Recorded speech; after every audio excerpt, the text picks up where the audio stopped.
हर हर महादेव। आप सभी जानते होंगे 3 मार्च 2026 होली के दिन लगने जा रहा है भारी चंद्र ग्रहण। सूतक भी भारत में मान्य होगा। आइए जानते हैं किस तरह से गर्भवती महिलाएं अपना ध्यान रखें, किस तरह त्रिपुंड बनाना है, सूतक के नियमों का कैसे पालन करना है और साथ के साथ मंदिर पूजा इत्यादि स्पर्श किस स्वरूप में करें या नहीं, पूरी जानकारी छोटे से वीडियो में है, बस आप अंत तक बने रहें। देखिए, चंद्र देवता और सूर्य देवता मन मस्तिष्क और हमारे आसपास प्रत्यक्ष देवता के रूप में विराजित है।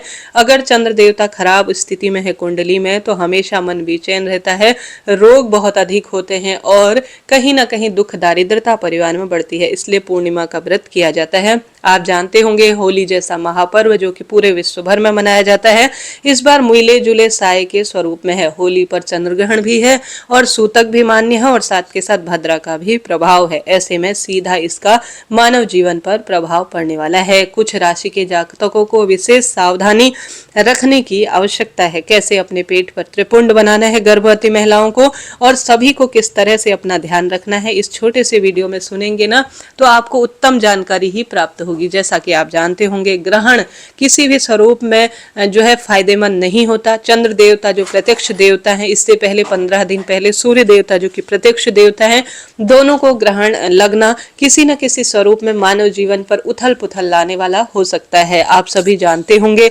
ग्रहण हर स्वरूप में मानव जीवन को प्रभावित करता है और इसका सीधे मानव जीवन पर बहुत बुरा असर होता है। हर स्वरूप में दुर्घटना और कई तरह की मानव जीवन को परेशानी भुगतनी पड़ती है। हालांकि यह वैज्ञानिक दृष्टिकोण से खगोलीय घटना है, परंतु ज्योतिष दृष्टिकोण से सीधा प्रभाव इसका मानव जीवन पर पड़ता है। 3 मार्च 2026 को कई स्थानों पर होली का दहन होगा और इसी दिन कई क्षेत्रों में होली का पूजन भी किया जाएगा और कई लोग जो है 3 मार्च को ही होली मनाएंगे। परंतु मैंने इससे पहले आपको बताया है कि 2 तारीख को हमें होली का दहन और पूर्णमासी व्रत क्यों करना चाहिए, तो वह वीडियो आप जरूर देखें। मेरी माने तो मैं तो 2 तारीख की पूर्णमासी का व्रत को करूंगी, तो आप अपने क्षेत्र अनुसार 2 या 3 जो है होली का दहन और पूर्णमासी व्रत को चुनने के लिए व्रत के रूप में करिएगा। जैसा कि आप जानते होंगे, इस बार जो चंद्र ग्रहण है वह सूतक के रूप में सुबह 3 मार्च को 6:20 के आसपास सूतक शुरू हो जाएगा। जो आप 3 मार्च को भगवान को स्पर्श करने के कार्य होंगे, सूर्य भगवान को, चंद्र देवता को जो पूजन निमित्त आप कार्य करेंगे या भगवान को जो भोग प्रसाद समर्पित करना होगा, 3 मार्च को सूतक पूरे भारत में लागू होगा, विश्व भर में लागू होगा। ऐसे में सूतक शुरू होने से पहले 6:20 से पहले आपको भगवान के पट बंद कर देने होंगे। मंदिर में जो पूजा होगी, तुलसी पूजन जो होगा, सूर्य भगवान, चंद्र देवता और साथ के साथ तुलसी माता के निमित्त दीप दान या जल चढ़ाने का जो कार्य होगा, भोग प्रसाद आप जो स्वयं ग्रहण करते हैं वह 6:20 के आसपास से सुबह से पहले से आप कर लेंगे। उसके बाद आप किसी भी स्वरूप में जो स्वस्थ व्यक्ति होते हैं वह 6:20 से, इतना लंबा चंद्र ग्रहण है और साल का पहला यह चंद्र ग्रहण है जो कि पूरे मानव जीवन को सीधे प्रभावित करने वाला है।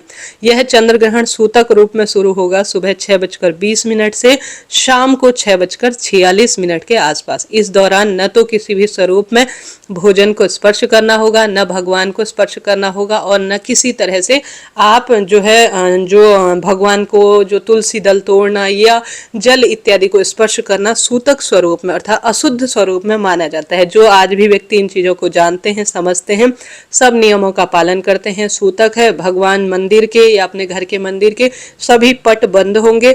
सुबह 6:20 से शाम को 6:46 तक पूरा सूतक है। ऐसे में भगवान को स्पर्श करना और भगवान जी से निमित्त कार्य करना, स्वस्थ व्यक्तियों को भोजन करना पूर्ण रूप से निषेध माना गया है। यह ठीक नहीं होता है। अब ग्रहण 3 मार्च को कहां कहां लगेगा? यह जो चंद्र ग्रहण है यह भारत में तो पूरी तरह लागू है ही, साथ ही एशिया में जो इस वीडियो को एशिया से सुन रहे हैं वहां भी चंद्र ग्रहण है। ऑस्ट्रेलिया में भी पूरी तरह से चंद्र ग्रहण दिखाई देगा। प्रशांत महासागर के क्षेत्र में पूर्ण रूप से चंद्र ग्रहण इस बार दिखाई देने वाला है।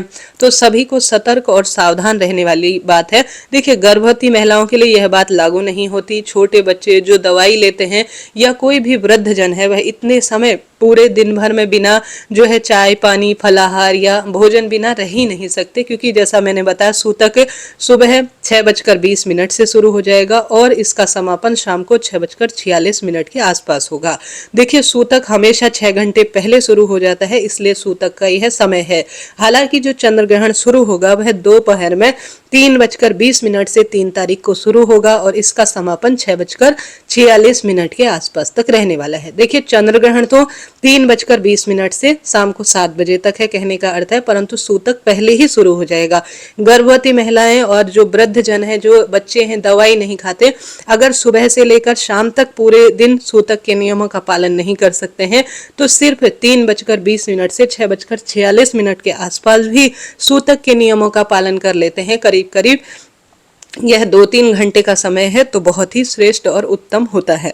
अब गर्भवती महिला और सभी को क्या ध्यान रखने की आवश्यकता है? देखिए सबसे पहले गर्भवती महिलाओं की बात बताऊं तो देखिए इस समय नकारात्मक ऊर्जा का प्रभाव काफी बढ़ जाता है, ग्रहों की चाल ढाल बहुत कमजोर हो जाती है। ऐसी स्थिति में शास्त्र वर्णन कहता है बच्चे अपंग विकलांग न हो, इसके लिए गुरुजी भी बताते हैं चंदन या गोबर आप लीजिए। देखिए गोबर मिल नहीं पाता, शहरों में रहते हैं, अशुद्ध सा भी हो गया है, मिलावट का भी सब चीज दौर है। ऐसी स्थिति में चंदन पीला या लाल आसानी से बाजार में मिल जाता है। महामृत्युंजय मंत्र को बोलते हुए स्मरण करते हुए अपने पेट में 3 लाइनें त्रिपुंड रूप में खींच लीजिए ताकि गर्भस्थ शिशु की रक्षा हो। ठीक है, आपको यह कार्य करना है और सभी को इस दौरान, ग्रहण के दौरान कहा जाता है, शास्त्रों में मैंने पढ़ा है, अगर किसी मंत्र का जाप किया जाए तो हजारों करोड़ों यज्ञ के समान फल देता है। इस दौरान ओम नमो भगवते वासुदेवाय या श्री शिवाय नमस्तुभ्यम या कृष्णाय वासुदेवाय हरये परमात्मने प्रणतः क्लेश नाशाय गोविंदाय नमो नमः, इस मंत्र का आप जाप कर सकते हैं, या हनुमान चालीसा या कोई भी गीता इत्यादि का जो पाठ है सुंदर स्वरूप में, जो अपनी क्षमता शक्ति सामर्थ्य है उस अनुसार आप पढ़ें, श्रवण करें, जाप करते हैं तो लाख गुना फल देता है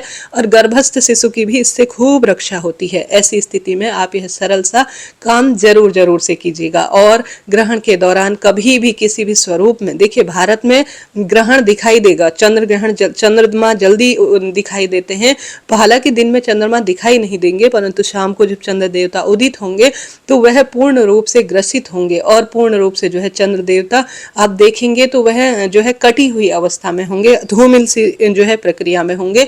ऐसे में किसी भी स्वरूप में ग्रहण के दौरान चाकू छुरी जो होती है नुकीली वस्तु, इनका प्रयोग नहीं करना है। और साथ के साथ आप सभी इस बात का ध्यान रखें, माचिस अग्नि इत्यादि की चीजों को भी स्पर्श नहीं करना। ग्रहण के दौरान कुछ भी खाना पीना भी पूर्ण रूप से वर्जित माना जाता है। यह एक सूतक स्वरूप में होता है। खाने पीने की जो भी वस्तु होती है उनमें भी तुलसी का पत्ता या कुशा डाल दिया जाता है, रख दिया जाता है, ताकि कोई भी चीज अशुद्ध ना हो। ग्रहण समाप्त होने के बाद शाम के समय घर पर गंगा जल और गूगल इत्यादि जलाया जाता है। घर में गंगा जल का छिड़काव किया जाता है। शाम को 6:46 के बाद गंगा जल मिश्रित जल से स्नान करने के बाद चंद्र देवता को जल चढ़ाकर अपने घर पर, मंदिर में जो भगवान जी है उन्हें भी स्नान कराएं। कहीं मंदिर है आसपास, वहां भी पंडित जी जन अपने जो देवता हैं उनको स्नान कराएंगे। और 6:46 के बाद ही जो होलिका पूजन है स्नान से निवृत्त होकर, जहां जहां 3 तारीख को होलिका दहन किया जाएगा, पूजन किया जाएगा, वहां 6:46 के आसपास ही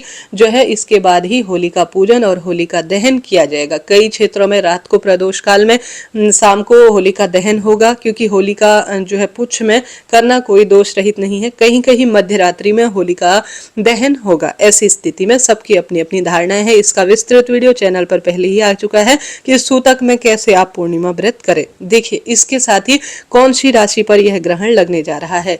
ग्रहण जो इस बार लगने जा रहा है वह विशेष तौर पर पूर्वा भाद्रपद नक्षत्र में लग रहा है और सिंह राशि के जातकों को, अर्थात जो सिंह राशि के जातक हैं, उन्हें विशेष तौर पर अपने जीवन में बहुत सावधान रहने की आवश्यकता है। जैसा कि सिंह राशि के जो जातक हैं वह विशेष तौर पर, चंद्रमा इस समय सिंह राशि के जातकों, जो सिंह राशि है उस पर विराजमान रहने के कारण ग्रहण बहुत अधिक, जो सिंह राशि के जातक हैं उनको बुरा प्रभाव किसी न किसी स्वरूप में मिलने के आसार हैं।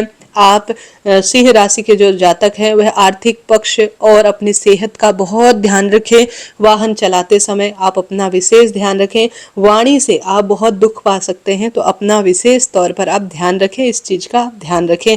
साथ के साथ सिंह राशि के जातक एक उपाय जरूर करें कि शिवलिंग पर जब ग्रहण समाप्त हो जाए ना 3 तारीख को या 4 तारीख को, जब रंगों वाली होली खेली जाएगी, जब भी आप करें तो शिवलिंग पर दूध देखिए, दूध का संबंध चंद्रमा से है। 1 मुट्ठी चावल और साथ के साथ दही, दूध दही इनको समर्पित करें। 1 मुट्ठी चावल और सफेद फूल 11-21 जरूर चढ़ाएं, ताकि जो सिंह राशि के जातकों पर इस ग्रहण का सबसे अधिक प्रभाव पड़ा है वह पूर्ण रूप से नाश की ओर हो। इसके पीछे कारण है सिंह राशि के जातक, जब सिंह राशि के जो जातक हैं उसी समय चंद्रमा जो सिंह राशि के जातक हैं उनकी कुंडली में विराजमान है। इस कारण से सिंह राशि के जातकों को सबसे अधिक यह ग्रहण प्रभावी करेगा। तो 1 मुट्ठी चावल, सफेद फूल, दूध, दही, घी जो कि सफेद रंग का होता है, शिवलिंग पर चढ़ाएं। इसके पीछे कारण है कि महादेव के मस्तक पर चंद्र देवता विराजित है। और 1 या 1.25 किलो चावल का दान उस व्यक्ति का स्पर्श कराकर जिनकी सिंह राशि है आपको दान करना चाहिए। इससे जो ग्रहण और दोष का प्रभाव है वह उनके जीवन में कहीं ना कहीं कम पड़ेगा। इसके साथ ही सिंह राशि के जातक के बाद चंद्रमा जो है कर्क राशि के स्वामी है। इस कारण से कर्क राशि के जातकों को भी विशेष तौर पर अपना ध्यान रखने की आवश्यकता है। और जो कर्क राशि है इनके जातक हैं वह चंद्र ग्रहण का सबसे अधिक प्रभाव मानव जीवन पर पड़ सकता है। कर्क राशि वालों के धन भाव में चंद्र ग्रहण होने की वजह से इस राशि के जातकों को आर्थिक नुकसान झेलना पड़ सकता है। ऐसे में पैसों के लेन देन में खास सावधानी बरतें। अनावश्यक पैसा रोग बीमारी में खर्च हो सकता है। ऐसे में अपनी वाणी पर भी आपको संयम रखने की आवश्यकता है। कोई भी फैसला लेते हैं तो बहुत सोच समझ कर लें, सेहत बिगड़ सकती है। और महामृत्युंजय मंत्र का आपको ज्यादा से ज्यादा जाप करने की आवश्यकता है। आप भी शिवलिंग पर सफेद फूल, चावल और दूध दही समर्पित करें और ज्यादा से ज्यादा सफेद रंग की चीजें जैसे रुई, कपास, चांदी इत्यादि का दान करें। इसके बाद जो अगली राशि प्रभावित होने वाली है वह है कन्या राशि। कन्या राशि के जातकों के द्वादश भाव में चंद्र ग्रहण लगेगा। ग्रहण के प्रभाव से कन्या राशि वालों को बहुत बड़ा नुकसान होने की आशंका है। दुर्घटना की भी संभावना बढ़ रही है। वहीं सेहत का भी खास ध्यान रखें और करियर के क्षेत्र में भी आपको संभल कर रहने की आवश्यकता है। ऑफिस में होने वाली राजनीति से बहुत दूर रहें, शिव पूजा करें। और शाम को यह जो मैंने राशि बताई ना, कन्या राशि, सिंह राशि और साथ के साथ कर्क राशि, इन तीनों राशि के जातकों को शाम को जब 6:39 के बाद चंद्र ग्रहण समाप्त हो जाए उसके बाद एक जल का लोटा लीजिए। जल के लोटे में सफेद फूल, चावल, दूध और मिष्टी समर्पित कर पुष्प समर्पित कर ओम सोम सोमाय नमः कहते हुए 1 लोटा जल जो हमारे घर पर शिवलिंग है उसमें समर्पित करें या शिव मंदिर में समर्पित करें। साथ के साथ आप सभी जब शाम को चंद्र देवता दिख जाएं तो दूसरे जल के लोटे में यही चीजें डालकर आप सोम सोमाय नमः कहते हुए या ओम चंद्रमशये नमः कहते हुए चंद्र देवता को भी जल चढ़ा सकते हैं। इससे भी अनंत गुना लाभ होता है। और सभी राशि के जातक ज्यादा से ज्यादा सफेद रंग की चीजों का दान करें, चंद्रमा से संबंधित मंत्रों का जाप करें, इससे भी अनंत गुना लाभ होता है। तो इस तरह से यह चंद्र ग्रहण की मैंने जानकारी दी। आप सभी के लिए यह जानकारी वीडियो उपयोगी रही हो तो हर हर महादेव लिखें। देखिए, ग्रहण हर स्वरूप में मानव जीवन को प्रभावित करता है, माने या ना माने। चंद्र ग्रहण इस बार सूतक रूप में भी मान्य है और हम सभी को विशेष अपना ध्यान रखने की आवश्यकता है। विशेष तौर पर जो मैंने राशि बताई, उपाय बताए, उन नियमों का पालन करें।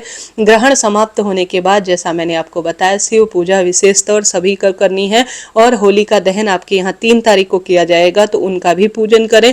और कहीं ना कहीं अपने जीवन को सुखमय और रोग दोष संकट कष्ट पीड़ा की मुक्ति के लिए अपने घर पर गंगाजल, गौमूत्र का छिड़काव, लौंग, कपूर, गुग्गल की धूप आप ग्रहण समाप्त होने के बाद जरूर से कीजिएगा। इससे लाभ होगा। गर्भवती महिला अपना विशेष ध्यान रखें इस दौरान। जैसा मैंने आपको विदित कराया, अपने दुपट्टे में आप तुलसी के पत्ते ग्रहण के दौरान नहीं तोड़ने हैं, पहले तोड़ कर रख लीजिए। अपने दुपट्टे में आप तुलसी के जो पत्ते हैं, 5 पत्ते, 11 पत्ते, 2 पत्ते, जितने भी हों उतने आप बांधे। लौंग और कपूर अपने दुपट्टे में या साड़ी के पल्लू में बांधते हैं तो नकारात्मक ऊर्जा का प्रभाव नहीं रहता। सभी को यह कार्य करना चाहिए, परंतु गर्भवती महिला तो जरूर से कीजिए। सुबह से लेकर शाम तक के सूतक के नियम आपको पालन नहीं होते हैं तो 3 बजे से जो 3:30 बजे के आसपास से ग्रहण का पूर्ण काल शुरू होगा तब से लेकर शाम तक तो कम से कम ग्रहण के नियमों का सभी को पालन करना ही चाहिए। देखिए, हमारे और आपके द्वारा यह नियम नहीं बनाए गए हैं, यह शास्त्र प्रमाणिक जानकारी कहती है कि यही होना ही चाहिए। जब हम आज इन चीजों को भूल रहे हैं तो दुख, दारिद्रता और मानसिक, आर्थिक, शारीरिक रूप से परेशान है। सबकी अपनी इच्छा है, आप स्वतंत्र हैं, परंतु आप सभी को यह कार्य करने ही चाहिए। कमेंट्स बॉक्स में अपनी राशि लिख दीजिए ताकि उसी के अनुसार आपको उपाय बताए जा सके। अभी के लिए इतना ही। हर हर महादेव। श्री शिवाय नमस्तुभ्यं।